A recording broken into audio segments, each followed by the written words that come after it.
Greetings, fellow members of the Esoteric Order of Gamers. It's a very exciting day today. The day has finally arrived. It's the rest of my Joan of Arc stuff, the Wave 2.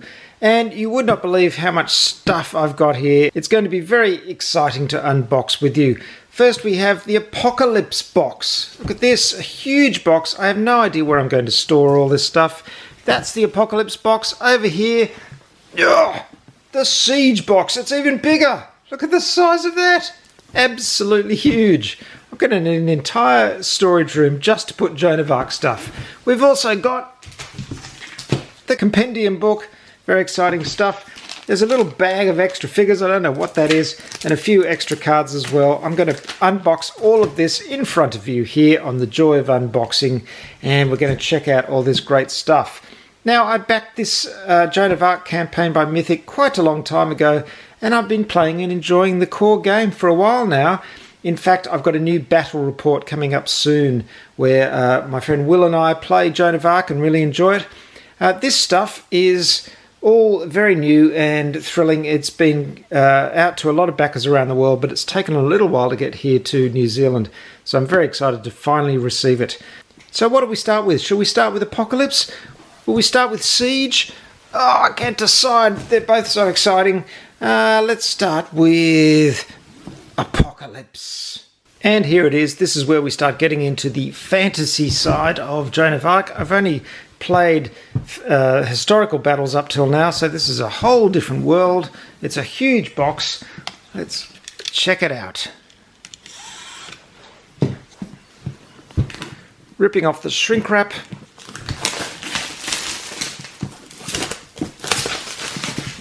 Now I have to say I really enjoyed this game and I spent a lot of money on this campaign. Of course I didn't get everything. There's so much to get for Joan of Arc, it's crazy. But I did get a lot and the shipping to New Zealand was rather pricey. So I'm really excited to finally get this. Ooh, what have we got here? That looks like a big miniatures box. It's look, it's the size of the entire box almost. Huge. But what have we got down the bottom? Well, there's a rule book. We'll probably have this. This is the French version. I won't be needing that. Here's the English version. Now, of course, as those of you who are interested in Joan of Arc know, there's been a 1.5 Kickstarter, and they seem to be also going through a lot of these scenarios and tweaking them for play balance, which is good. It's not like it's just a one-off that they've then abandoned. They're putting a lot of effort into making sure these scenarios work well. And, of course, the 1.5 Kickstarter. Look at this, the Leviathan. Look at, wow, that's a huge battle. Absolutely mammoth. There's a lot of forces involved in these battles. The Armageddon. Yep, doesn't get much bigger than that. Absolutely huge. I've got some new tiles down here.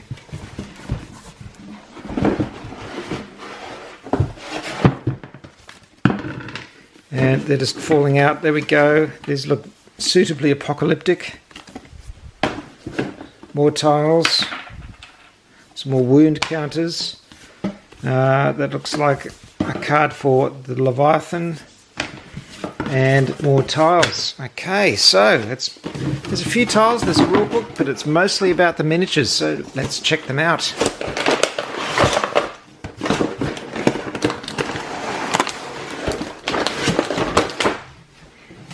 Oh wow, so much painting to do. What have we got here? Okay, we've got a whole lot of bases. Some little figures. Oh wow, look at this. It is huge and it is heavy. What an amazing thing. Look at the size of it. That's a pretty astonishing miniature. God, it's really got some heft to it. I could use this as a doorstop. That is very impressive. That's going to be a delight to paint. Wow, what a fantastic looking miniature. How do you go up against something like this? I can't imagine how they've made the scenarios balanced. It's just such a huge thing to go up against. Wow, that is quite amazing. Beautiful, and a lot of detail in there. That's a pretty stunning miniature, I've got to say. Miniature, hardly. We've got a whole bunch of cards. We've probably got French and English versions in here. It's multilingual or bilingual. What have we got here? Wow, there's 2 trays of miniatures here. Now, this being the Apocalypse, we have the 4 Horsemen of the Apocalypse. This one is Conquest. As you can see, it's pretty huge. If you get a normal guy, imagine having that barreling down towards you, armed only with a sword.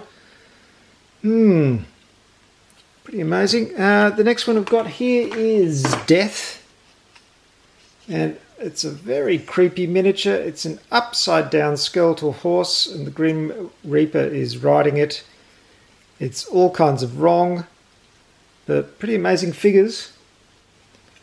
This one's War, and as you can see, some really interesting character designs here. They're going to be quite a challenge to paint. It's funny, I was just thinking about all the effort that goes into painting these, and how many times will you play with these figures? I mean, you might only play the scenarios just a few times, but still, it'll look fantastic. Here's Famine, another beauty. Just really creative stuff. Very interesting and very nicely sculpted, and a nice hard plastic as well. This is the Antichrist, sitting on a throne with the face of a lion. Very impressive stuff. Here we have the Lamb of God. It would be interesting to see how some people reacted to all this stuff. I'm not religious myself, so it doesn't bother me in the slightest, but this might challenge some people with strong beliefs to have these things rendered in miniature form. This amazing looking thing is Judgment.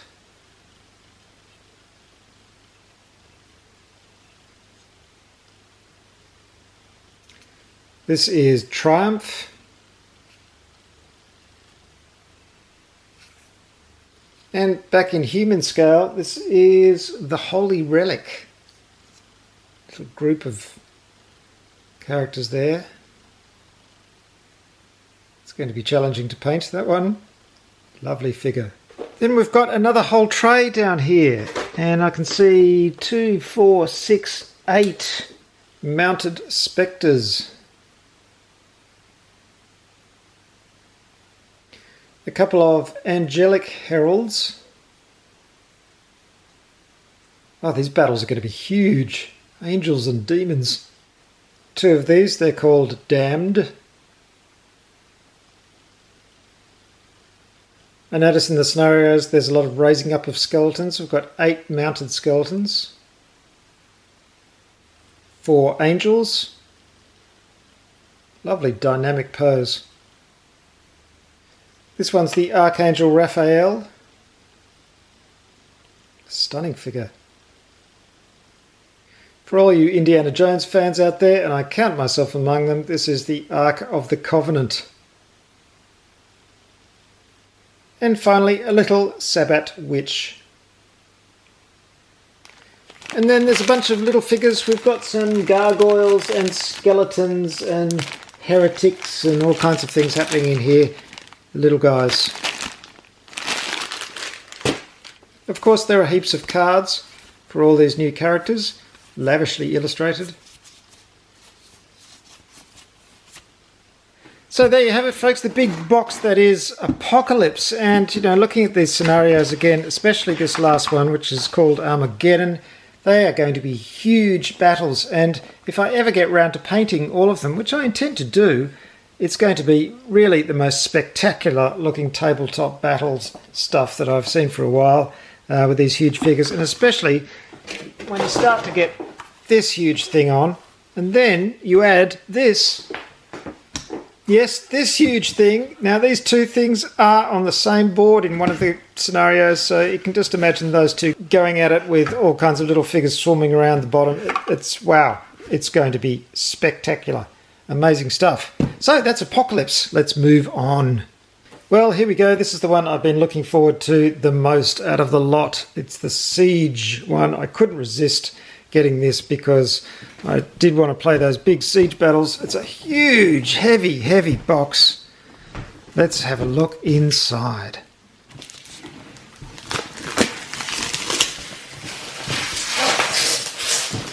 Really, I shudder to think of the logistics involved in delivering this campaign. There's so much stuff. It's just such a huge commitment that they made when they got involved in this game. It's astonishing. Right. Oh, lots of boxes of miniatures here. Oh my goodness, it just keeps going on and on. Look at this. Oh, more and more. Wow, it is crazy.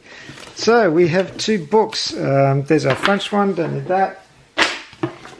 Here's our book, Siege. And these are all the things you get. There's the special siege rules. There's the siege phase. And then we get into the scenarios. Again, lots of forces involved. Wow, these are going to be big battles. Look at all that. The setup time alone is going to be huge. Siege of Rouen. Wow. Just epic. Ah, there you go. There's the rulebook. Ziploc bag. A whole lot of cardboard. More tiles. Obviously with more of a city feel. And it looks like we've got the edges of a moat there, which is just great. Bridge pieces. New tokens. Oh, and a big blank white sheet just for that. Oh dear, that must have been frustrating for the graphic designer to find that he couldn't put anything else on all this. There you go. Okay, so let's look at the miniatures.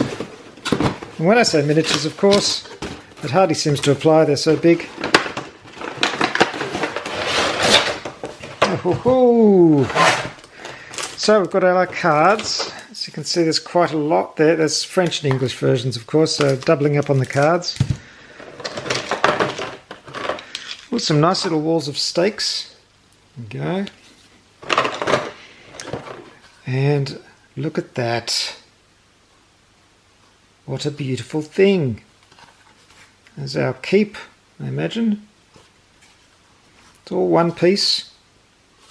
Very solid. Oh, how did that go in? Oh, a lovely siege engine. Bring up against the wall. This would be quick and easy to paint, really. It's just undercoating and dry brushing. And it looks like some tops, tower tops. Got a few of those. How did that go in? Always take note of how things go in before you take them out. Right. In this box, what do we have?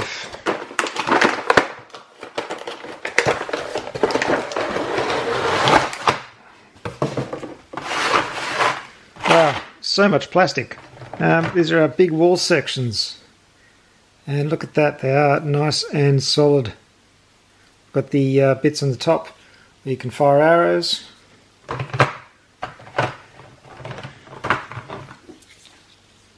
So lots of these, and you can see that are great when fitted together.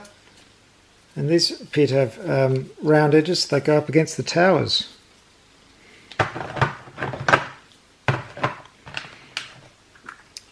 These look like ruined ends or caps put on the ends, or perhaps when you smash through a wall, this is what's left.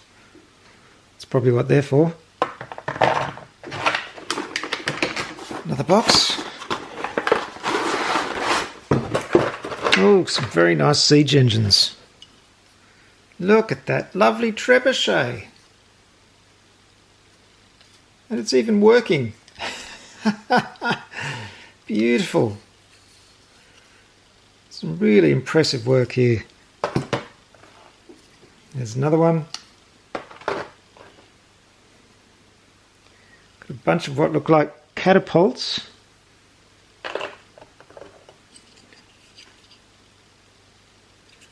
Some giant crossbows. Forget what they're called. Arbalists, they're called? I've forgotten. Some form of primitive cannon. Got space for people to man them. A covered battering ram. And we've got lots of little figures here. There's no doubt people manning the various siege engines. Oh, so much painting. And here's our last big box, and it's a heavy one.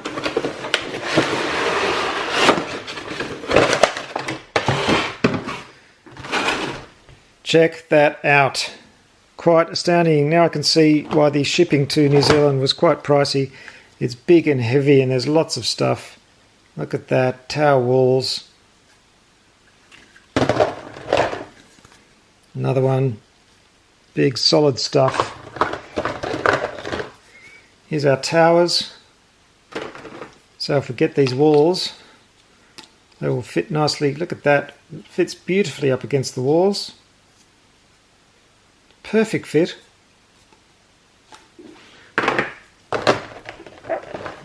And then some really big solid walls there. Well, that's a very impressive kit, and shouldn't take too long to paint all this. As I said, mostly dry brushing, and it's going to look amazing, especially with those big battles, the walls, all this fitting together. It's going to be really quite astonishing. Look at that.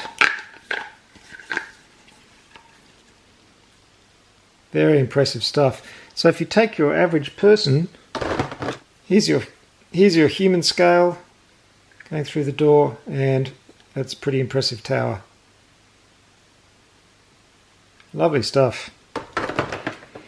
Well, that's the Siege box, and finally the last thing I have here is the Compendium book. And I thought I'd put this in because it might have some extra scenarios, but really I've got enough scenarios to last forever. And of course all these things are being updated as we speak. The battle system is being updated, so you can create your own forces for your own battle scenarios. All the original scenarios are being tweaked for balance. It's quite astonishing. There's also painting and modelling tips in here in this book. Heraldry, look at that. Oh, look at that, some stunning painting jobs. That's really good. I'd love to get my hands on the dragon, still trying to get myself one of those. They've just made it into a huge gaming system. Quite astonishing. There's some artwork there too. This is a really nice looking book. Historical notes. Very nice. Well, that's definitely worth having. The Compendium. Well, my friends, that's it. Joan of Arc, Wave 2, finally here. I'm very, very excited. Well, look, there's a little sheet in the back here of the Compendium. Looks like a map of sorts, an indoor map. Yep, very exciting to finally get all this, and hopefully in the future you'll be seeing me play some fully painted battles with all this stuff. Apocalypse battles and siege engines and castle walls. There's enough gaming stuff here to keep you happy forever, and it's only one game among the many games that I have in my collection, so there's just not enough time in the day, is there? What a shame we all have to work for a living. Beautiful stuff from Mythic, and really happy to get it in my hands finally. Joan of Arc, Time of Legends, Joan of Arc. That's it. I hope you've enjoyed this look at the second wave of stuff. Please subscribe to this channel and visit the Esoteric Order of Gamers website at orderofgamers.com, and there you'll find the Joan of Arc rules summary and reference guide, which of course I'll be updating as much as possible with new information as it comes in. Thanks very much for watching this Joan of Arc unboxing, and I'll see you next time. Bye.